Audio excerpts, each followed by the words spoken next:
Okay, so one of the questions I received was, my scalp is oily, but my ends are dry. All right, so let's go through a checklist.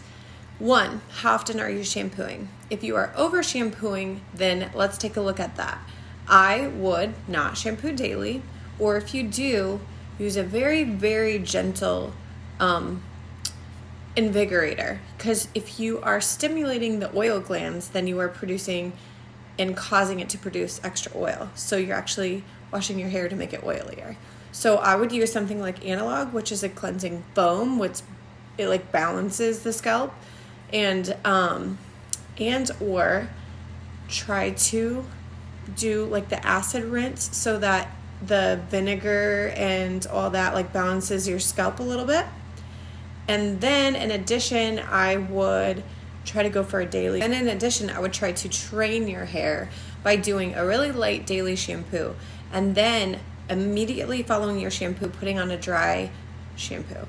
A dry shampoo will help create a barrier so it doesn't get as greasy, so that maybe and hopefully you can train your hair to be washed less.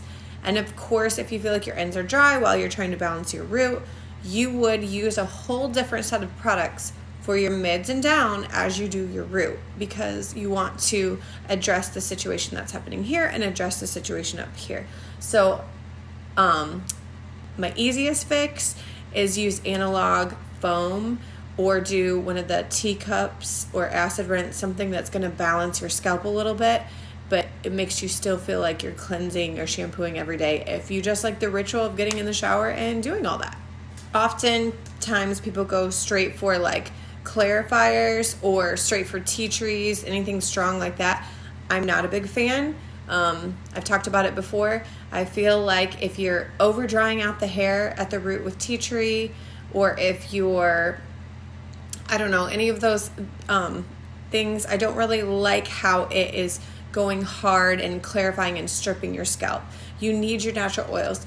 Also, good tip, make sure you're brushing your hair when, if you don't have curly hair, don't brush your hair if you have curly hair.